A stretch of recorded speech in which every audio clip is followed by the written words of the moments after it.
Boa noite, meus irmãos, paz e graça a todos. Mais um domingo estamos aqui na presença do Senhor, em comunhão com nossos irmãos, para juntos podermos estarmos assim, em comunhão, ouvindo boas canções, ouvindo o sermão da parte do Senhor, amém? E hoje iremos fazer a exposição do sermão no livro de Atos, no capítulo 1, do verso 1 ao verso de número 11, amém? Os irmãos podem acompanhar na sua Bíblia ou também podem acompanhar aqui na TV. Irei fazer a leitura dos versos que os irmãos acompanham.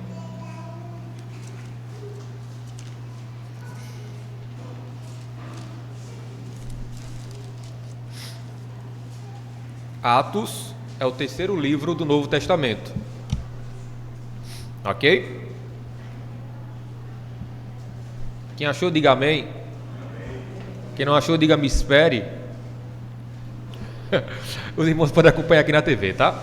Vamos fazer a leitura dos versos, que diz bem assim: em meu livro anterior, Teófilo, escrevi a respeito de tudo que Jesus começou a fazer e a ensinar, até o dia em que foi elevado aos céus, depois de ter dado instruções por meio do Espírito Santo aos apóstolos que havia escolhido. Depois do seu sofrimento, Jesus apresentou-se a eles e deu-lhes muitas provas indiscutíveis de que estava vivo.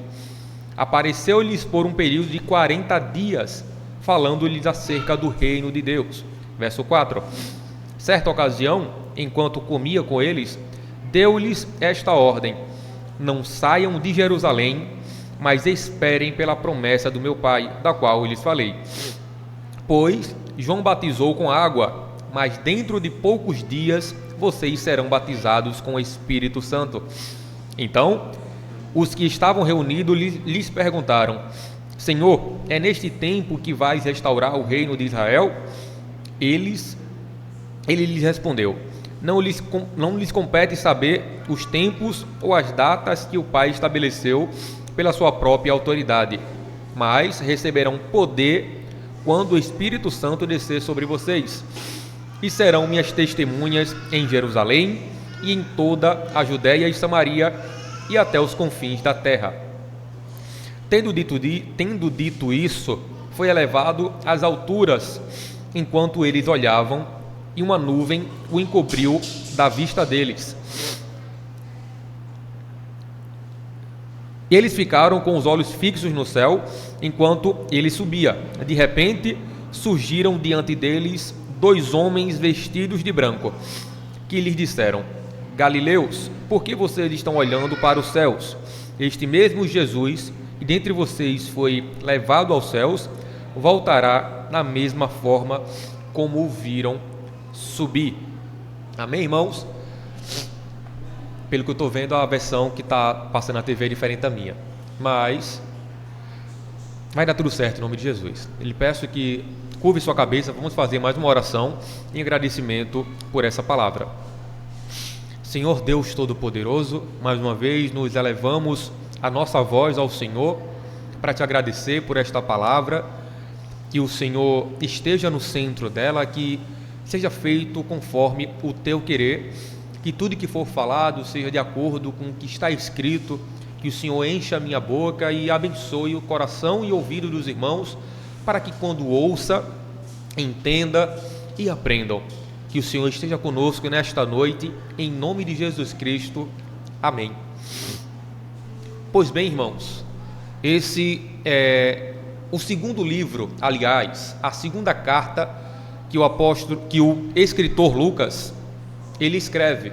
Por incrível que pareça, o livro de Atos dos Apóstolos é uma carta muito grande, destinada a um certo Teófilo, onde alguns estudiosos não têm muita informação a ponto de saber de fato quem era esse Teófilo, se era um novo convertido, se era alguém que tinha algum cargo, em Roma, ou alguém de muita influência, pois a Bíblia não dá esse detalhe e na história também não dá muita essa informação.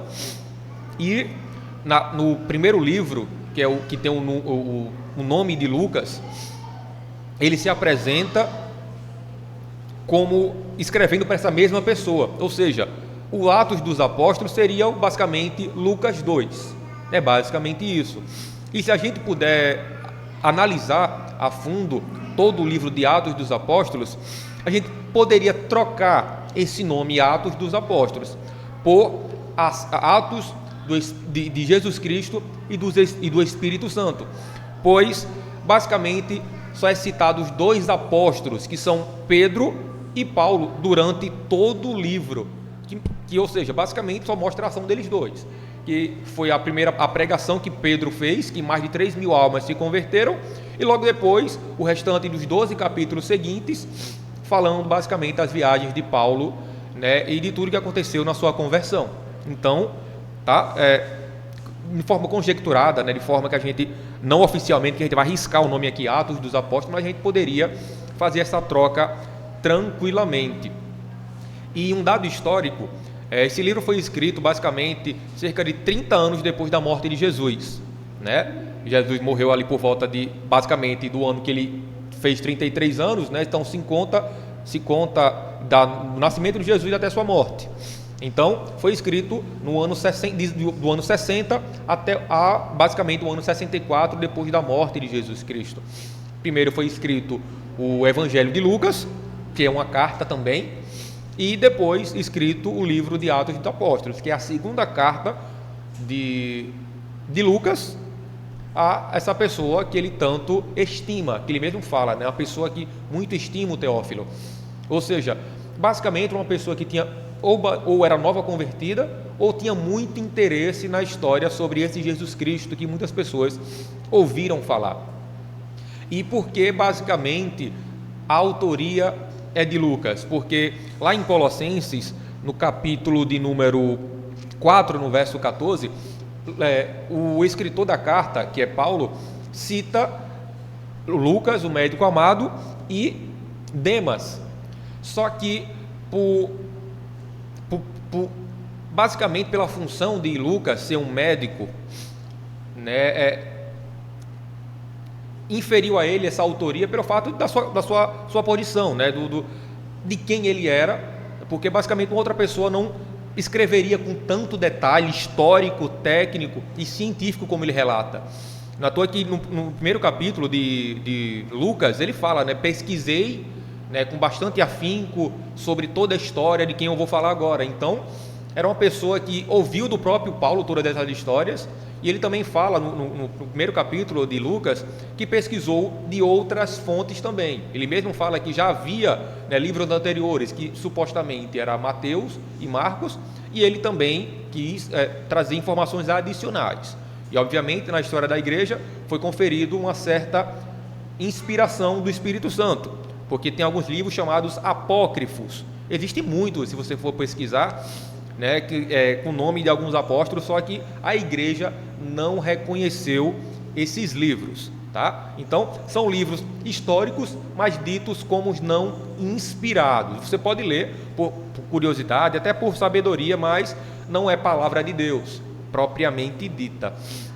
Então ele nas viagens com Paulo, né, até nas prisões Lucas esteve, ele teve essa oportunidade de ouvir da boca de um apóstolo vivo, né, sobre todas essas histórias, sobre esses contos, né? Inclusive o livro todo de Atos, né, fala da história da morte de Estevão, né, da escolha do próximo apóstolo a substituir Judas, né, da conversão de mais de 3.000 pessoas, né, através da pregação de Pedro, né, e essas histórias todinha da vida de Paulo. Ou seja, ele tinha que ouvir de alguém, ele não teria como ele presenciar pessoalmente tudo isso, mas como ele era um auxiliar do apóstolo Paulo, ele teve essa oportunidade de, após um tempo, obviamente, registrar todas essas histórias e façanhas que aconteceram, né, na história da igreja, né? E graças a Deus que temos esse livro, essa carta, aliás, muito detalhada, né, entre os evangelhos chamados sinóticos, que quer dizer similares, né, ou semelhantes, que é o livro de Mateus, Marcos e Lucas, ele é o mais detalhado, ele é o mais minucioso em algumas das informações, sendo que você encontra informações em Mateus que não tem em Marcos e que não tem em Lucas, e também você encontra em Marcos informações que não tem em Mateus e vice-versa, você encontra, e também tem outras informações que se complementam, né? Ou seja, pelo fato de Lucas ser um livro posterior, ele obviamente pegou algumas informações e acrescentou do que ele ouviu da própria boca do apóstolo Paulo. Isso deixou o evangelho e essas cartas bastante enriquecidas, tá? E graças a Deus por elas, que hoje temos essas informações. E por que eu falei que poderíamos mudar o nome do livro de Atos dos Apóstolos para a ação do Espírito Santo e de Jesus Cristo? Por quê? No primeiro capítulo, que é o que a gente vai ler, nos versos, do verso 1 até o verso 11, narra basicamente a ordenança que Cristo deu, né, de ficar em Jerusalém para que recebessem o Espírito Santo.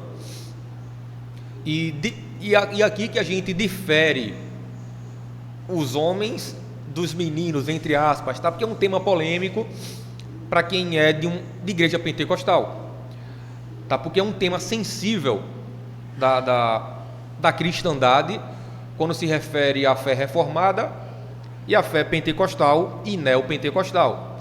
Pois quando eles veem, nós que somos reformados de tradição batista, temos uma leitura diferente disso. Não quer dizer que é uma leitura excepcional, que nós estamos com a verdade, mas pela linhagem que decidimos seguir, a gente adotou essa leitura e essa interpretação que é diferente de igrejas pentecostais, pois eles veem como a descida do Espírito Santo esse revestimento de poder. E a gente vai ver ao longo da explanação do sermão essa diferença. Obviamente que a gente não vai se deter a esse assunto pelo fato de não ser o tema em si integral do sermão, ok? Então, o primeiro verso diz assim: em meu livro anterior, Teófilo, ou seja, a carta de Lucas, escrevi a respeito de tudo o que Jesus começou a ensinar, não só a fazer, mas a ensinar.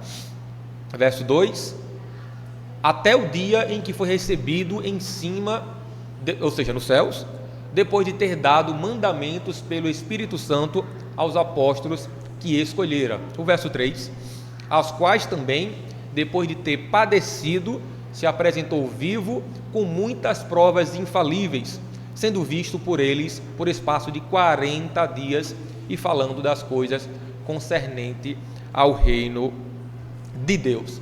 Ou seja, irmãos, após ele ressuscitar, pois ele havia prometido que depois de 3 dias ressuscitaria, e como fala em Colossenses, que se Cristo não ressuscitou, vã é nossa fé, porque nós cremos no Cristo ressuscitado.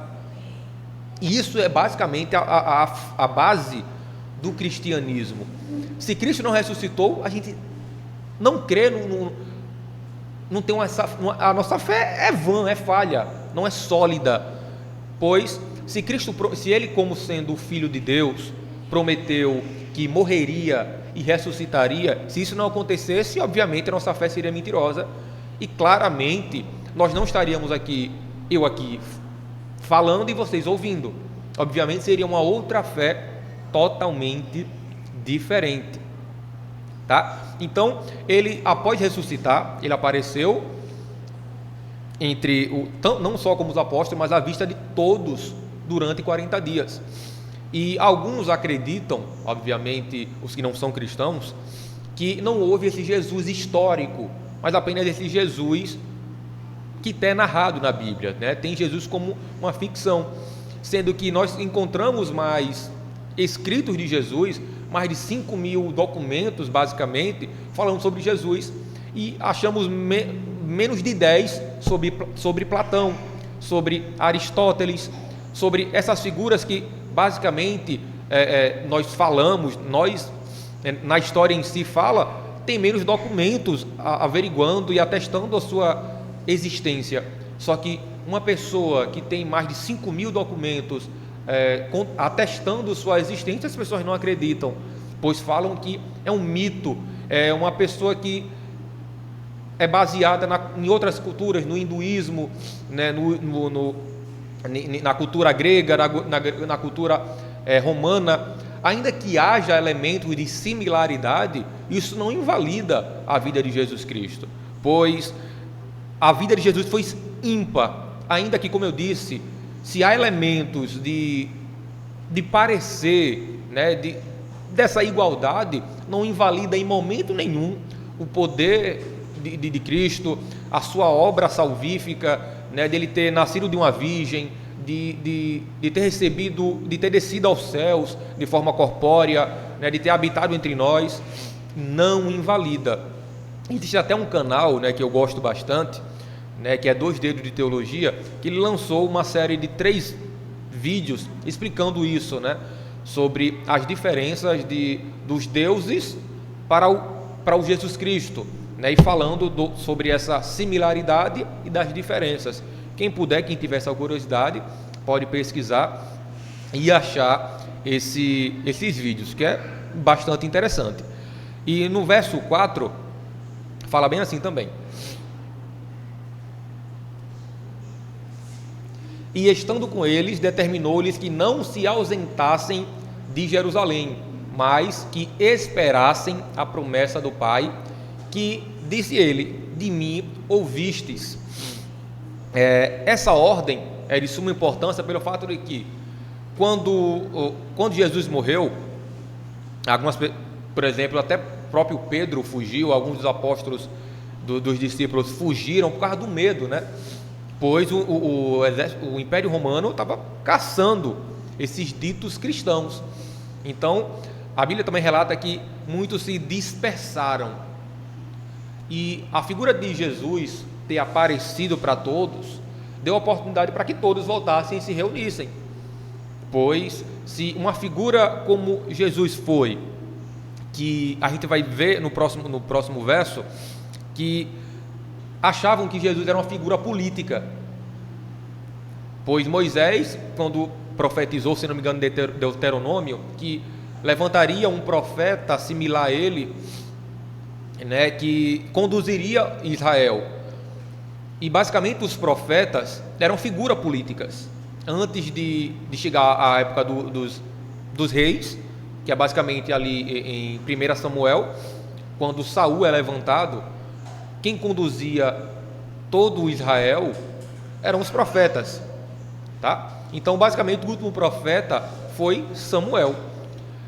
Então, esse profeta, ele era levantado, né, além de ser o oráculo de Deus com os judeus, ele era essa figura política. Ele fazia o papel de sacerdote, de rei e de profeta, tá? Então, não é à toa que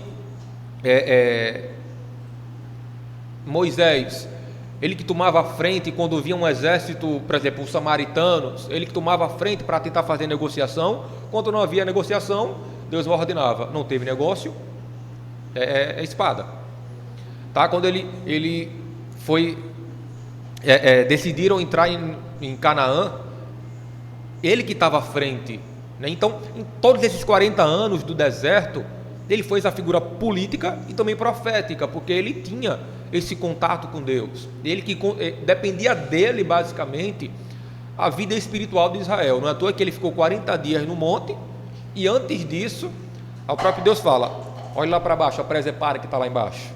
Só foi você subir que o povo está lá já, né, com gracinha, desça lá. Ou seja, a ausência de Moisés fazia com que o povo, entre aspas, se desviasse.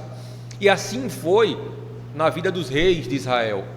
Quando um rei era bom, quando o rei temia a Deus, o povo prosperava, o povo andava nos caminhos de Deus. Quando vinha um rei que não temia a Deus, você vê que a história fala que o povo padecia, o povo sofria, né? E a Bíblia fala também que um dos piores reis de Israel, que foi Acabe, né, que a mulher dele, como alguns pensam que era uma meretriz, só que não era meretriz, era a rainha Jezabel. Ela implementou o culto ao deus Baal, né, outros tipos de deuses. Israel, infelizmente, foi por água abaixo, até que se levantasse Elias, né, e reordenassem a fé em Israel. Então, muitos dos apóstolos tinham essa certeza que Jesus Cristo era essa figura política que restabeleceria a ordem em Israel, que tomaria o poder das mãos dos romanos e traria de volta nas mãos do povo judeu. Só que em momento nenhum Jesus se propôs a ser essa pessoa. Não é à toa que ele mesmo perguntava: vocês estão há tanto tempo comigo e ainda não entenderam o meu propósito, não entenderam o ministério? Pois eles tinham uma visão diferente do que Jesus estava fazendo. Não é à toa que até o próprio, quando Jesus foi entregue, né, foi traído por Judas, Pedro sacou a espada e cortou a orelha de um soldado, né? Então, ou seja, imagine só, um apóstolo andar com a espada, andar armado, né? Porque como Jesus era uma figura pública, ele tem em mente que qualquer momento aqui que alguém for no pescoço de Jesus, eu já vou na cabeça dele, já vou defender o meu líder político. Ou seja, os caras andaram com Jesus 3 anos e meio e tinham a certeza: não, é ele aí que vai libertar Israel, é ele que daqui a pouco vai organizar aqui, porque, né, a gente está indo em cidade, está ali plantando a sementinha, daqui a pouco dá o boca de forno, todo mundo se levanta com espada, com enxada, com foice, ataca o império e toma o poder das mãos dos romanos. Só que não, irmãos, não foi assim. Jesus não tinha esse pensamento, Jesus não veio com esse propósito, ele apenas veio para cumprir aquilo que lhe fora ordenado, que era pregar o evangelho do reino, sofrer, morrer e ressuscitar, e lhe dar a oportunidade de ser salvo. E no verso 5, ele fala bem assim: porquanto, na verdade, João batizou com água, mas vós sereis batizados com o Espírito Santo não muito depois desses dias. Vocês podem perceber que esse batismo com o Espírito Santo, como eu disse, nós temos a visão diferenciada pelo fato de que eu já fui de Assembleia de Deus, acho que boa parte dos irmãos aqui já participaram de uma igreja pentecostal, e a gente lembra que nessas igrejas o batismo com o Espírito Santo seria uma fonte de poder. Que poder, irmãos? De voar? De soltar energia pela mão? Não. Não é à toa que é critério, por exemplo, numa Assembleia de Deus, que para você ocupar algum tipo de cargo, você precisa ser batizado com o Espírito Santo. Ainda que você seja um bom marido, uma boa esposa, ainda que você dê testemunho na sua região, ainda que você seja um crente de verdade, um crente que dá testemunho, tanto no falar como no agir, isso tudo não basta. Precisa que tenha essa evidência do falar em línguas, que é a prova visível do ser batizado com o Espírito Santo. Só que quando a gente vai para Gálatas capítulo 5, que fala do fruto do Espírito Santo, que é bondade, mansidão, amor, todos esses itens é o fruto do Espírito Santo. Essas demonstrações de poder não são nada, além de que cooperam, obviamente, para a propagação do Evangelho. Quando a gente vê também em Mateus capítulo 6, se não me engano, que Jesus fala, né? Muitos dirão em meu nome: Senhor, não fiz sinais e maravilhas, Senhor, não curei, Senhor, não fiz isso e aquilo outro. E Jesus diz: afasta-se de mim. Ou seja, basicamente, esses dons, esses poderes, entre aspas, espirituais, não garante que você seja salvo, não garante que você tenha um lugar cativo nos céus. Por isso que nós temos a linha de raciocínio diferenciada de que esse batismo no Espírito Santo era de fato um revestimento de poder.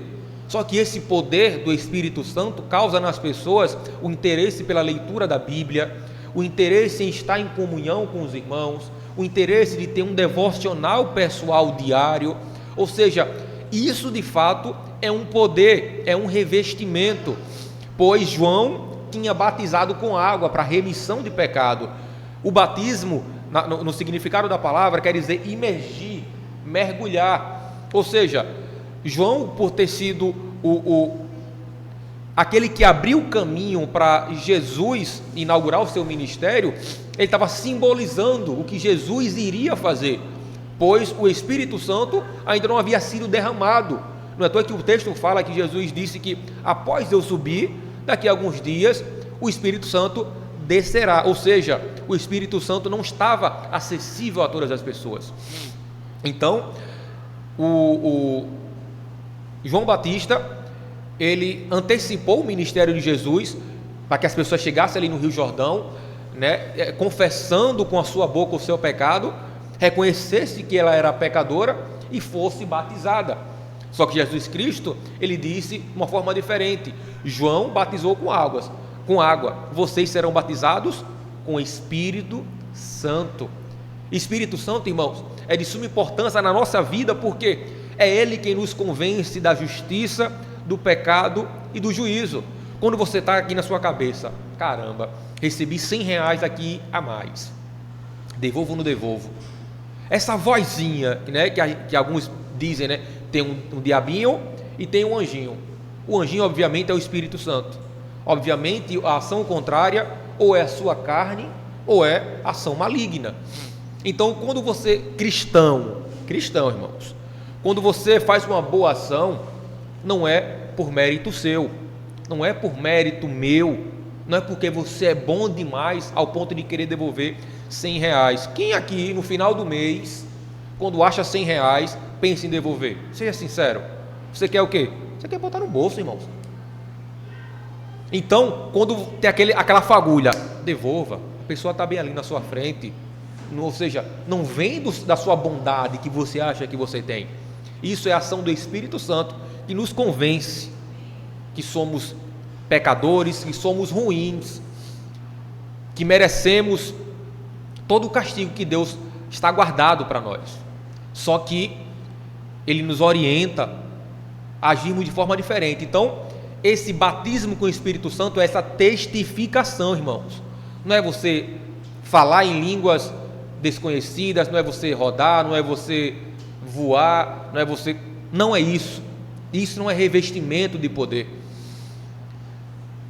Quando, digamos que, por exemplo, eu tenho todos esses poderes e não sinto a mínima vontade de ler a Bíblia, eu não sinto a mínima vontade de sair para um evangelismo à tarde de um domingo que eu poderia estar numa piscina, eu não sinto a mínima vontade de poder ir no hospital falar de Jesus Cristo, eu não sinto a menor vontade de me reconciliar com um parente que eu estou sem falar durante anos, isso não é ação do Espírito Santo.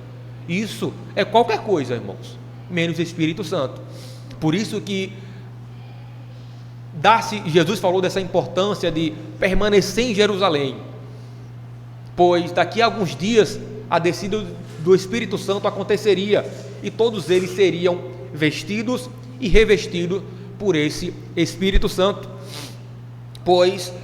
Ou seja, um batismo, né, como já que João batizou com água, as pessoas seriam, pelo significado da palavra, seriam imersas no Espírito de Deus. As pessoas seriam derramadas com o Espírito de Deus. E esse Espírito, que é essa ação propulsora na nossa vida, que nos faz pecar menos, que nos faz buscarmos a Deus, que nos faz estarmos bem com nossos irmãos, ainda que haja diferença, ainda que eu não concorde com Emerson, pois ele concorda com tudo com o pastor, mesmo eu não concordando com o Rodrigo, porque ele gosta de vestir preto. Irmãos, isso é ação do Espírito Santo, que faz com que eu esteja bem com meus irmãos, mesmo tendo todas essas diferenças. E é de suma importância que isso aconteça, pois sem o Espírito Santo nada somos, não podemos agir por nós mesmos. E no verso 6 ele prossegue: aqueles, pois, que se haviam reunido, perguntaram-lhe, dizendo: Senhor, restaurarás tu neste tempo o reino a Israel? Ou seja, mesmo com tudo isso Jesus falando, os caras estavam ali maquinando: rapaz, é agora que ele vai dar ordem, todos nós vamos pegar nossas espadas e o bicho vai pegar. Há a série chamada The Chosen, Os Escolhidos, que explica, eu não assisti, eu ouvi, que a família dos Zelotes, que era a qual Judas, se eu não me engano, participava, era dessa família, era uma família de guerreiros, né? Eram pessoas que viviam com essa intenção de guerra. Então, basicamente, ali havia alguns infiltrados que gostavam de baderna, que estavam prontos para, rapaz, chegou agora o cara, né, de acordo com a profecia, ia chegar ali em Israel montado numa jumenta.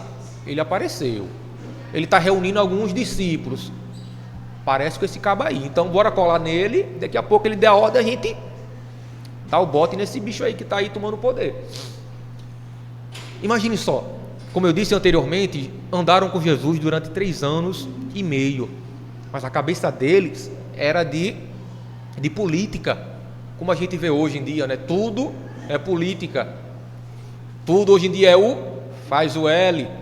Você vê qualquer coisinha na internet, alguém está lá comentando, faz o L, aumentou o açúcar, alguém comenta, aumentou a gasolina, alguém comenta. E hoje, infelizmente, está quase que insalubre falar de política.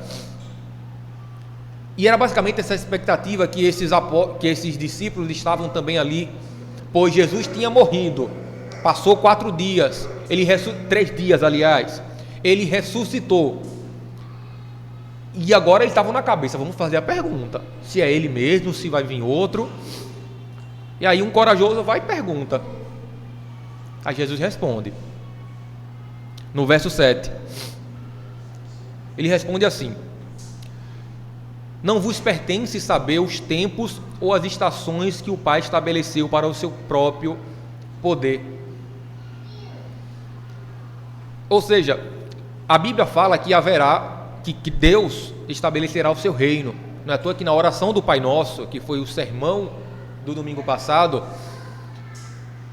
na parte final do sermão, a gente ora, né?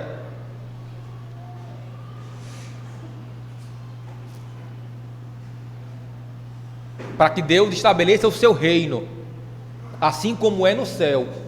Ou seja, a gente ora ansiosamente na oração do Pai Nosso, que muitos têm, de forma errada, oram o Pai Nosso, pois ela é um modelo de oração. Não é para se orar o Pai Nosso, mas nesse modelo de oração a gente anseia para que Deus estabeleça o seu reino. A gente ora por diversas coisas, a gente ora por perdão de pecados, na condição de que perdoemos o nosso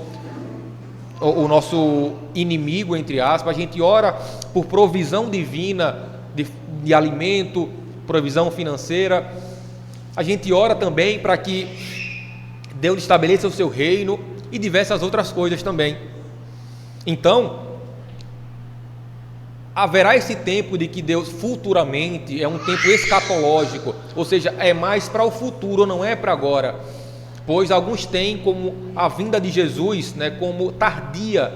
Alguns dizem: rapaz, minha avó ouvia que Jesus ia voltar, eu estou ouvindo, meu filho vai ouvir. Só que o nosso tempo é diferente do que Deus conta, né? Não é à toa que na carta de Pedro, ele fala que um dia para Deus é como 1000 anos, e um ano como 1000 dias. Irmãos, Deus, que é um ser eterno, não conta como o homem conta. Pedro só quis dar apenas uma comparação, ainda que ínfima. Um dia para Deus pode ser uma eternidade, assim como pode ser o segundo que acabou de passar. Deus não conta o tempo como nós contamos. Nós contamos a cada pôr de sol, a cada 24 horas um dia. Então, não pense na sua cabeça que essa eternidade, que esse passar de tempo, para Deus está contando de acordo com o seu calendário. Pois Deus estabelecerá o seu reino, e Cristo acabou de responder: não compete a nós sabermos quando Ele o fará, mas apenas que acontecerá.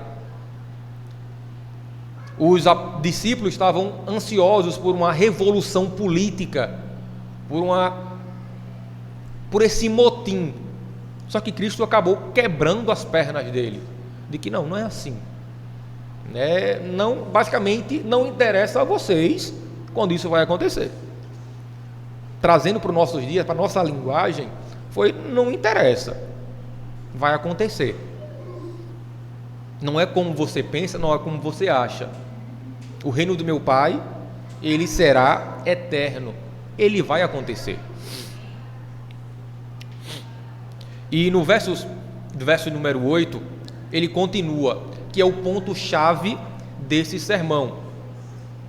Mas recebereis o poder do Espírito Santo, que há de vir sobre vocês, e ser-me-eis testemunhas, tanto em Jerusalém, como em toda a Judéia e Samaria, e até os confins da terra. Veja, um dos discípulos pergunta se haverá um motim, uma revolução política. Jesus corta ele e troca o assunto. Fiquem em Jerusalém, porque descerá sobre vocês o poder do Espírito Santo. Eu lendo esse verso 8, quando eu li sobre essa parte, quando o Espírito Santo descer sobre vós, eu lembrei do que aconteceu com a nossa irmã Maria, a mãe de Jesus Cristo. Em Lucas 1,35 fala bem assim: então o anjo lhe esclareceu: o Espírito Santo virá sobre ti, e o poder do Altíssimo te cobrirá a sua sombra.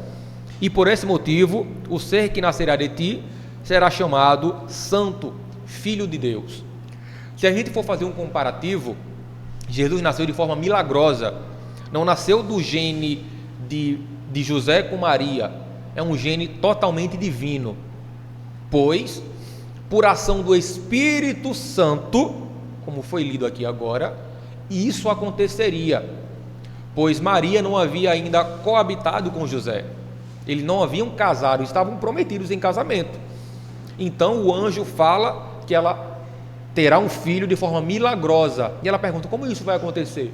E o anjo responde: vai descer sobre você o Espírito Santo. Assim como em Maria desceu o Espírito Santo para que houvesse essa ação de Deus, de incluir Jesus no útero dela, desceu, aliás, sobre quem ficou em Jerusalém, o Espírito Santo. E é quando a gente vê ali em Atos 2, que desceu sobre um vento sobre aquela casa, sobre aquele local, e todos viram como línguas como que de fogo, e todos começaram a falar em línguas estranhas. Só que outros, que haviam pessoas de várias nacionalidades, já que a festa de Pentecoste era uma festa conhecida para a época, ou seja, pessoas que se juntaram ao judaísmo vinham de outras regiões, da Nigéria, da África, do Egito, de várias localidades do continente africano. Então, pessoas com etnias diferentes, pessoas com a sua linguagem, com o seu idioma diferente, conseguia entender o que as pessoas pregavam ali. Por isso que as línguas estranha para mim, por exemplo, russo para mim é estranho. Então, se eu falar em russo aqui, tiver um russo aqui, ele vai entender. Pode ser estranho para os irmãos também. Então, assim como aconteceu com Maria, a descida do Espírito Santo aconteceu de forma milagrosa e Jesus nasceu. Com a descida do Espírito Santo na vida dos crentes, eles têm essa capacidade de ter ímpeto para pregar a mensagem do Evangelho, ímpeto para fazer missão, ímpeto para poder se reunir em amor e fazer um culto adorando a Deus de forma racional. Ou seja, tudo isso, irmãos, é a ação do Espírito Santo. Tudo isso é de forma milagrosa e poderosa. E quando ele fala, e ser-me-eis testemunhas, a palavra testemunha no original quer dizer martus, que é o mesmo que Marte. Marte, aquela pessoa que morre por uma causa. O primeiro mártir, antes de Jesus, depois de Jesus, aliás, foi Estevão. Ele foi o primeiro mártir da história do cristianismo. Ele foi testemunha. E quem é testemunha, irmão? Aquela pessoa que presencia algo. Por exemplo, digamos que acontece um crime aí fora. Se tiver algumas pessoas ao redor e ninguém se manifestar, olha, eu vi.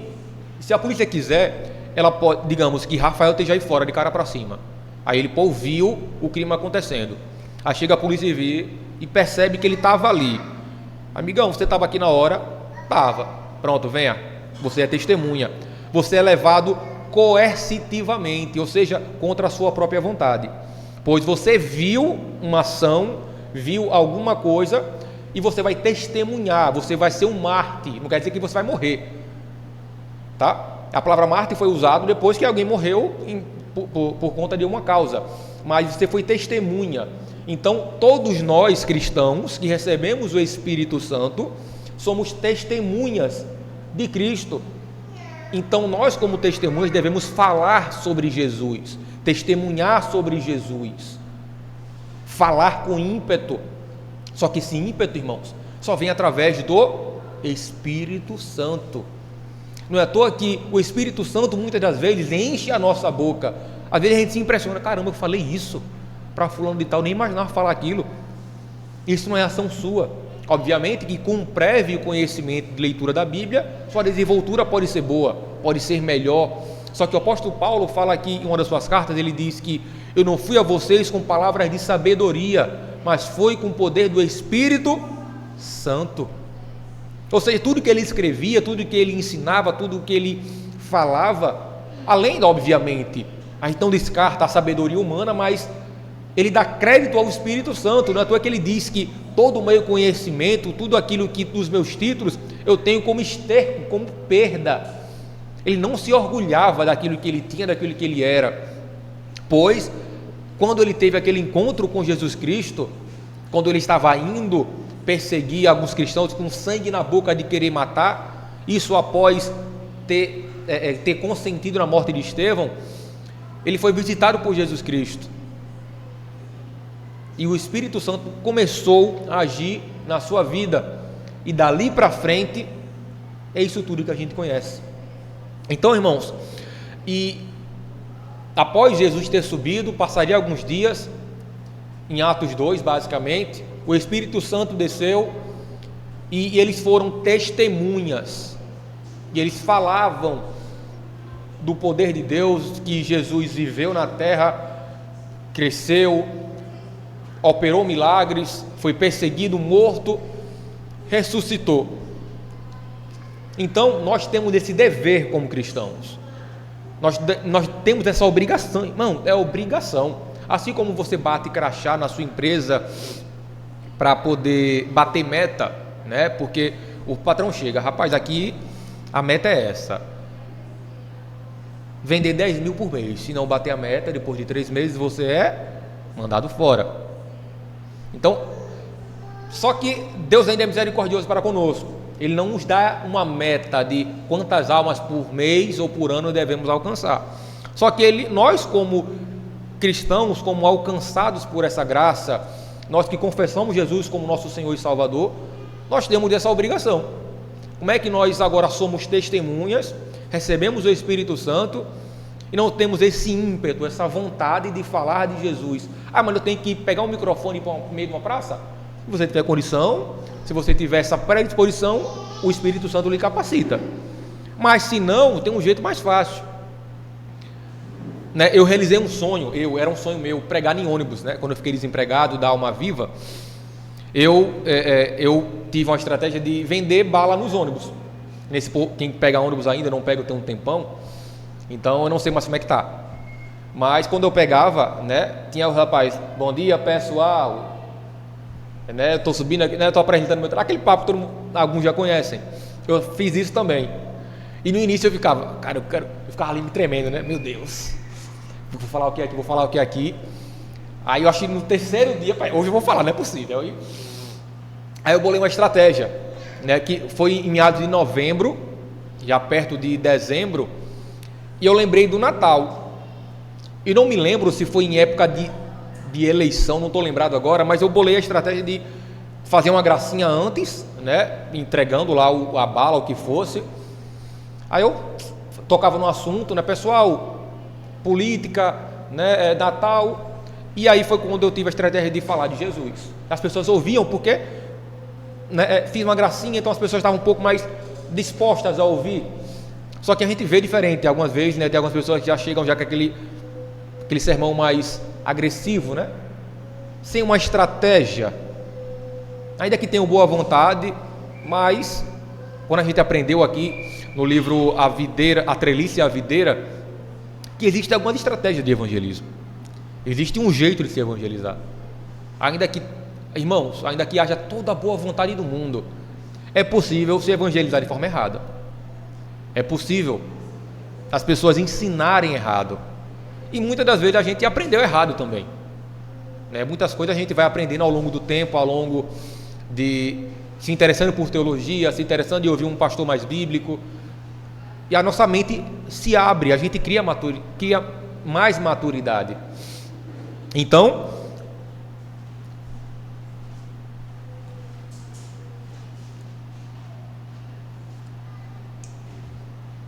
eu realizei esse meu sonho, né? Só que para vocês não pode ser o sonho de vocês. Eu estava pregando no ônibus, doidice, pregando numa praça.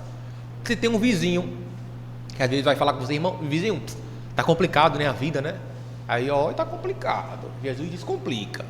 Aí você, obviamente, não vai chegar na dúvida, irmão, Jesus descomplica. Não, irmão, tem toda uma estratégia, tem todo um jeito, tem todo, né, um gancho, né, para se falar de Jesus, então de forma tão ríspida, porque às vezes a gente fica até antipático. Cara, que vizinho chato, meu irmão, vai falar com ele, o cara tá cheio de um negócio de religião. Não, irmãos, existe um jeito. Então, quando o Espírito Santo de fato age na nossa vida, a gente age de forma diferente, a gente mostra frutos, como Gálatas capítulo 5, nós somos mais amáveis, nós somos mais pacientes, nós somos mais compassivos, e isso de fato é fruto do Espírito Santo. O que é um fruto, irmão? É o resultado de uma árvore. Por exemplo, se você planta uma mangueira, depois de um certo tempo, 5, 6 anos, começa a dar uma manga, né? Mas só você planta manga e nasce tamarindo, uma coisa errada. Então, obviamente, só que o Espírito Santo, por ser extraordinário, miraculoso, abrevia esse tempo da nossa vida. Nem imagine só, não, o Espírito Santo vai agir na minha vida, eu tenho 30 anos de crente, mas não sei perdoar. Não, irmão, você não é crente, não. Desculpe a sinceridade, mas você não tem o Espírito Santo, não. Ah, irmão, eu não consigo, sabe, abençoar a igreja. Irmão, eu não consigo, sabe, não tenho interesse de ir para o evangelismo. Mas certeza que o Espírito Santo está na sua vida, né? Então devemos ter essa preocupação. E como o texto fala, mas recebereis o poder do Espírito Santo, que há de vir sobre vós, e ser-me-eis testemunhas, Marte, tanto em Jerusalém como em toda a Judeia e Samaria e até os confins da terra. A Judeia é onde eles estavam, era o local. Samaria já era região, ou seja, era algo mais abrangente. Confins da terra é o restante do mundo. Ou seja, nós devemos ter testemunhas aqui no nosso bairro, devemos ter testemunha em Aracaju, em Sergipe, Nordeste, Brasil, mundo, Via Láctea, entendeu? Não é só para ficar o crente 007 escondido. O Espírito Santo, irmãos, as pessoas têm que ver esse brilho no nosso olho, na nossa vida, assim como viam em Moisés. Lembra que ele passou um tempinho lá no Monte Sinai, quando desceu, a glória de Deus foi tanta na vida dele que refletia nele, no seu rosto. Ele tinha que cobrir o rosto para o povo olhar para ele. Interessante, né? Então, irmãos, é de suma importância que a gente ore para que o Espírito Santo esteja e haja na nossa vida, pois é uma ordenança de Jesus Cristo que a gente tem esse Espírito Santo. Ele disse que eu vou subir, mas vou deixar com vocês o Consolador. O Consolador é o Espírito Santo. É Ele quem nos ajuda em oração, é Ele quem nos convence da justiça, do pecado e do juízo. Quando você pede perdão a Deus, você teve aqui no nosso culto, todo nosso culto a gente tem esse momento o momento de confissão de pecado, é quando o Espírito Santo reserva para você esse momento de você chegar na sua cabecinha, lembrar que com seu olho fechado, com a sua fronte baixa, eu pequei. Aí você, de repente, vê aquele negócio, aquele pensamento, poxa, isso de fato é pecado? Ou seja, é o Espírito Santo agindo na sua vida. Tem coisa que a gente pensa que não é pecado, quando vê, quando a gente defrauda, quando a gente sonega, quando a gente deixa de ajudar, quando a gente tem condição e não faz. Ou seja, são pormenores, né? As pessoas pensam que pecado é só sexo fora do casamento, matar e roubar, né? Fulano adulterou, vixe, meu Deus do céu. Fulano roubou, olha, esse aí. Fulano matou, pronto. Esses são os 3 pecados veniais. Só que os outros, né? Na bodega lá, que seu nome está na caderneta, quem ainda usa caderneta, está lá o seu retrato. Não dê nem água, nem dê bom dia, já está a sua foto. Hoje não pode fazer isso porque diz que isso é difamação, né? Difamação é quando você vai contra a honra de uma pessoa, e ainda que seja verdade, que ela seja veiaca, você não pode expor para o mundo que essa pessoa é veiaca. Não pode. Então, irmãos, por isso que é de suma importância a ação do Espírito Santo na nossa vida, e por isso que foi importante para aquele povo que permaneceu em Jerusalém, e receberam esse Espírito Santo. E no verso 9 ele continua: e quando dizia isto, vendo eles, foi elevado às alturas, e uma nuvem recebeu, ocultando seus olhos. Do verso 10: e estando com os olhos fitos no céu, enquanto ele subia, eis que junto dele se puseram 2 homens vestidos de branco. Verso 11: os quais lhe disseram: homens galileus, por que estáis olhando para o céu? Esse Jesus que dentre vós foi recebido em cima no céu, há de vir assim como para o céu o vistes ir. Então, irmãos, Jesus Cristo esteve com aquele pessoal durante 40 dias, ensinando e reforçando tudo aquilo que ele falou durante 3 anos e meio. Mas mesmo assim, alguns que andaram com ele não estavam com isso em mente, achavam que haveria essa revolução. Jesus corta esse assunto, falando que o reino de Deus se estabeleceria num tempo determinado, no calendário de Deus, não do homem. Ordenou para que todas as pessoas que estavam ouvindo ele naquele momento permanecessem em Jerusalém, pois dali a um certo tempo haveria um evento esplêndido e único na vida da igreja: a descida do Espírito Santo. Foi no dia de Pentecostes. O dia de Pentecostes é um dia que é uma festa que acontece 50 dias após a Páscoa, por isso Pentecostes, Pente de 50, de 5, Pentecostes 50 dias.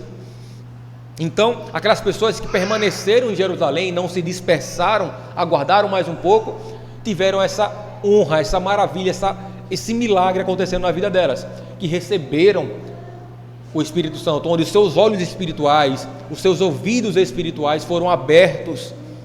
Eles puderam ver, ouvir e presenciar maravilhas do próprio Deus, e foram cheios desse poder, irmãos, de serem testemunhas, assim como nós somos hoje. Somos testemunhas do poder de Deus, do Evangelho, que é as boas novas do reino de Deus, onde tudo que está se falando hoje está nesse livro que nós temos acesso.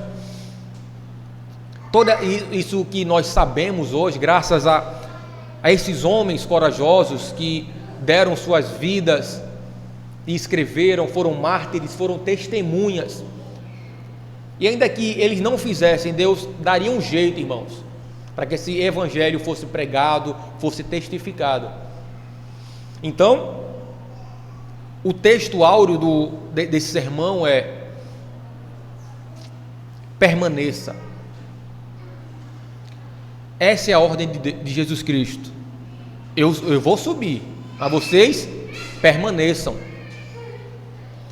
Antes disso tudo acontecer, de Jesus ter vindo à terra, era pregado através dos profetas. Os profetas falaram que haveria, né, que Isaías principalmente já anunciava a vinda do Messias. João Batista preparou o caminho.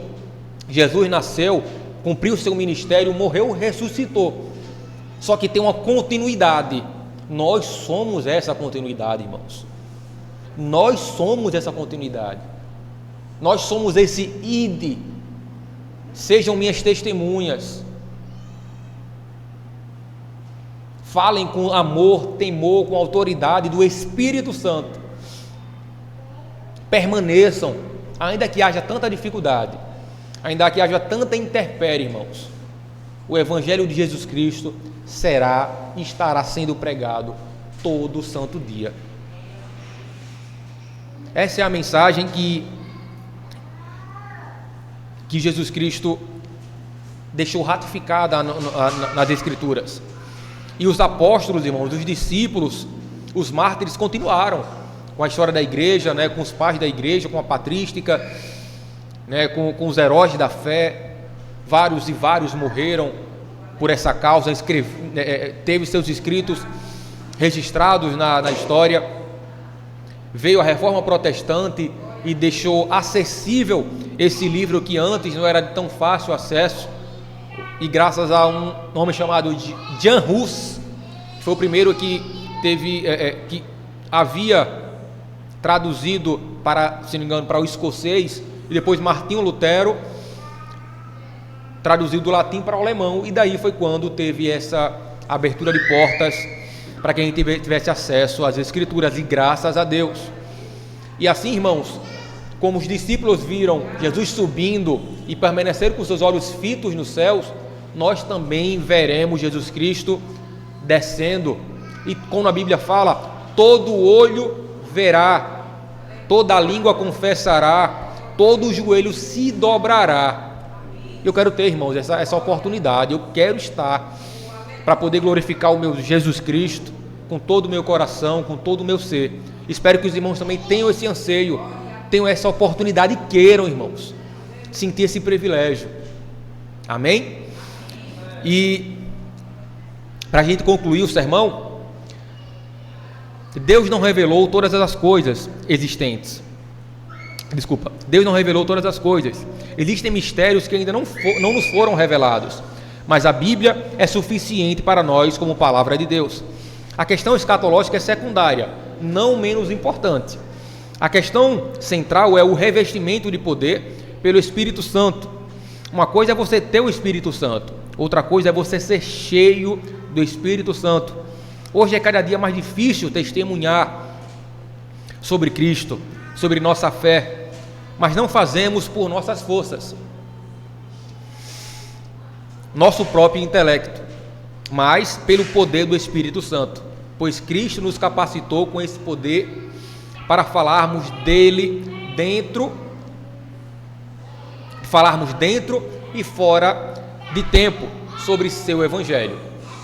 Então, irmãos, que tenhamos em mente isso, que o Espírito Santo age na nossa vida, tanto